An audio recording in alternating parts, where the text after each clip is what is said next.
Welcome to So You Think You Can Write, where we give serious writing critique without taking ourselves too seriously. My name is Lindsay, and with me is Janette, Rallison, Adrienne, Quintana, Booher. And this is the way the show works. We are going to have our narrator, which will be Brock today. He's going to read the first page that's been submitted to us. And if at any point we feel that an agent or editor would reject the manuscript, we will... She's got two today. Adrienne's got two. Thanks, Erin. Thanks. So she does have the record for buzzing twice. So, Only when it's merited. okay, Brock. Okay, here we go. The title is Amelia March, No Moon Night. Winter stillness settled on the land as daylight ran from the sky. The shadow of a man slipped through the forest and across field. A hood and long woolen robe protected him from the deepening cold. His white beard flashed against the rough black cloth, and the feathered ends of his arrows glistened in the dark leather quiver slung across his back. He would soon find out if he was too late. He took long, steady strides. His head was bowed as if in prayer, but he was studying the ground for traces. He read it like a map, taking directions from what the animals left behind. Paw prints, broken twigs, and smells hanging in the air as clear as signposts. Sometimes he stopped. His head snapped to the side, and he just listened for sounds hidden behind the sighing of the wind. Then he would run. We don't have a goal. We're not in this person's head at all. And I'd really like to know why this person is running around in the snow, in the dark. Or is it just his shadow that's running around and he's somewhere else? That would be interesting. Yeah, wouldn't that be? Because it only mentioned that the shadow's running, not that he's running. Okay, but besides that, yeah, I'd like to know why he's doing all of this. That gives us meaning. That gives us a way to gauge whether we care if he succeeds or doesn't succeed. Okay. Then he would run, easily on the wind like the deer he was tracking. Although his hair was white, he moved like a young hunter. 3 days of steady tracking hadn't tired him. Even in the strange moon shadows, the traces were clear. They rushed at him now, pulling him faster and faster towards his prey. He stepped through a broken wall of trees in the darkness of a small wood. His steps turned to velvet, and he glided across the carpet of leaves. He was careful not to wake the birds. I got confused at a sentence, and I kind of had to go back to see whether I had missed something, but yeah. So I'm buzzing it for confusion. So even in the strange moon shadows, the traces were clear. I'm thinking of the traces of the deer tracks, and I'm wondering, this guy's really determined to get this deer. I wonder if there's another reason besides he's hungry. But they rushed at him now. The traces rushed at him. I thought that was like animals rush. It was confusing. Pulling him faster and faster toward his prey. So, yeah, okay, so... Well, first I thought the shadows rushed at him. Right. I think, isn't it saying that like the traces or like whatever little things he's tracking, he's going faster and faster, so now they're... Okay, so yeah, I think you're right about what that means, but it's confusing. It pulled me out because I wasn't sure what they were and if he was being attacked by something. Okay. He was careful not to wake the birds, whose flight would have startled the herd and sent it rushing away. A master hunter, he could cover himself in silence.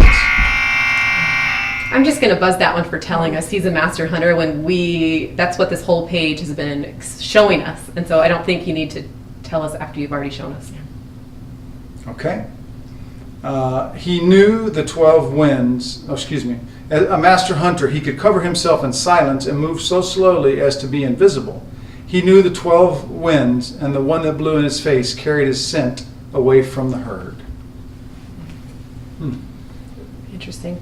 So, thoughts overall? Okay, this is an omniscient narrator, which is, a perfectly legitimate narrator, but it is, point of view, it is hard to make work, and I think for the reason that Randy said is we are not in his head at all. We're just seeing him. We don't know who he is, his names. We don't really know his goal.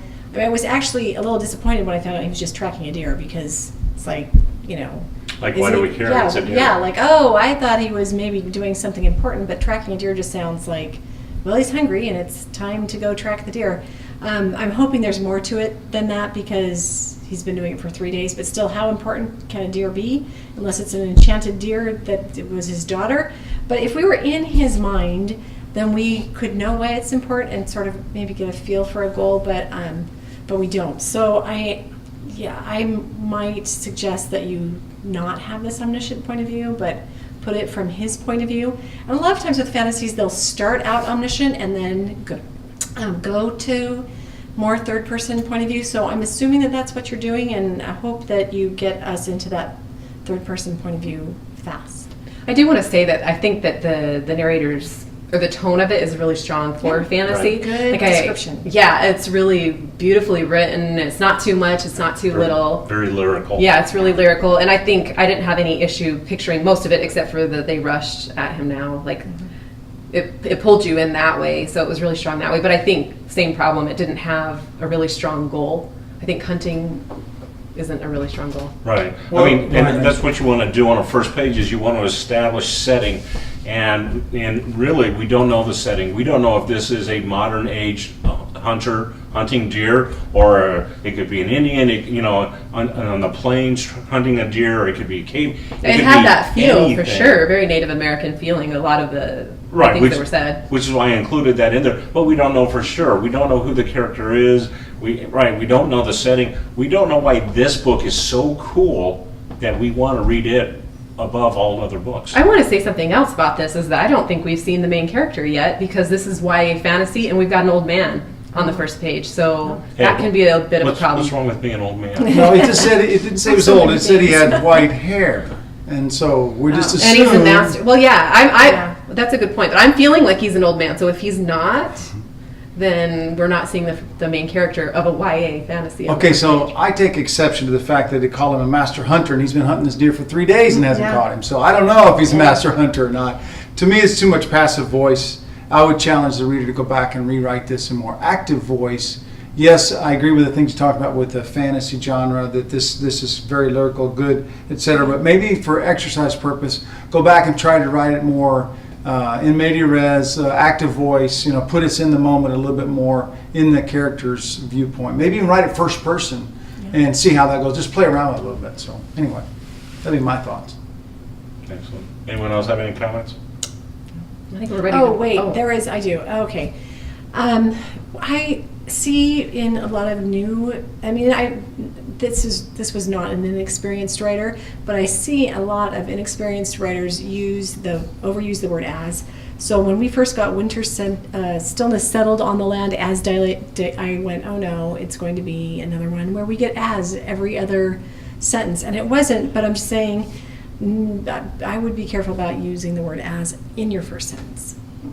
Well, as Randy was saying, maybe we should vote on it. Okay. Just have Let's to vote put on it it in. as we give our opinion. Yes.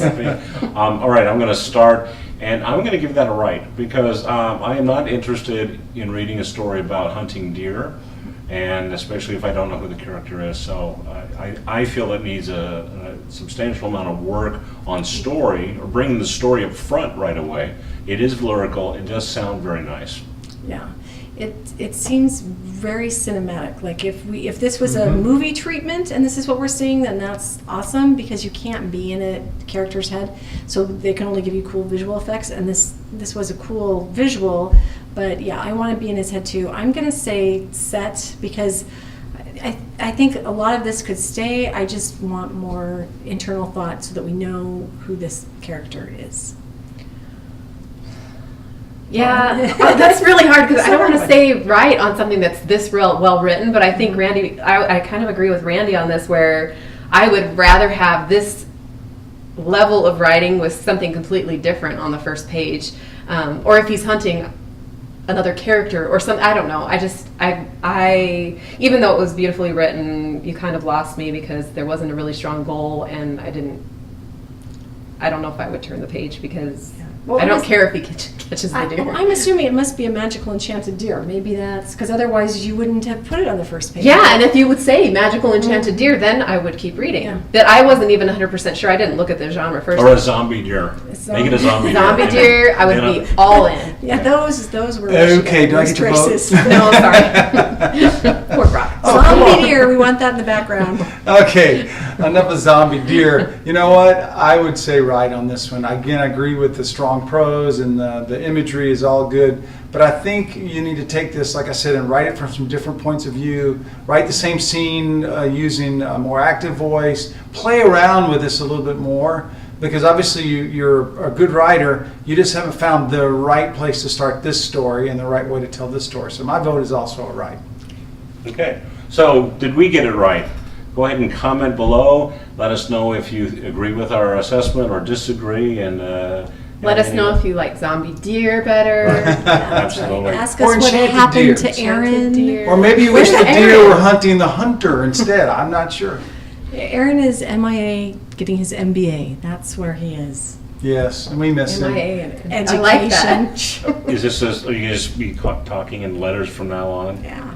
OMG, Aaron is getting his MBA and he's IRL. MIA. Yeah. So we LOL. miss you, Aaron. We do. Anyway, until next time though, again, make some comments and let us know what you think. Even you, Aaron. Well, welcome to So You Think You Can Write, where we give serious writing critique without taking ourselves too seriously. We have a winner with us today, Torsia Baker. We are actually going to open this for you, and we all want to see what this smells like. This is the William Shakespeare Air Freshener. Torsia won with her And to be entry up. clear, it's been suggested that it smells like William Shakespeare, Dead people. his dead body. So I'm really I don't know if I'd I'm want to really smell them when he's anxious alive either. for Portia to They didn't find have that. deodorant. While she opens this, we can say that she won with her entry called Shadow Furry. I Shadow think I'm Fury. going to have to change the title because now every time I read Shadow Furry, I hear Janette saying Shadow or Fury. See, I just said it wrong. Right. Yeah, it's gonna have to change. But first I have to finish writing the book. Okay, so what does it smell like? Oh, it is minty, but it's spearminty. But it has a little bit almost of oregano smell. Do you smell that? It's like mint Oregano with smell? oregano. With a hint like, of it smells like gum, With a hint of ascorbic acid. right? It smells like gum. And it smells a little bit like dust. So Randy and I might have an allergic reaction in a minute. We both have dust allergies. Okay, that is a little too strong for me. Well, anyway, we'd like to congratulate. Congratulate. See, I can't even talk after smelling that. Blah, blah, blah. So. I'm sure it smells lovely if you're not just putting it right up to your nose Yeah. and trying to smell it. I'm sure it smells It would great. probably be good on your desk next to your computer while you're writing. And, I will you know, frame it in a smell-proof frame. There we go. Anyway, prize. congratulations to Torsia. Thank you. Congrats. And since Torsia's local and my friend, we just decided to have her on. So she's going to be She's our also you. an author, so Yeah. a published author, so she has credentials for this. A little bit. Congrats.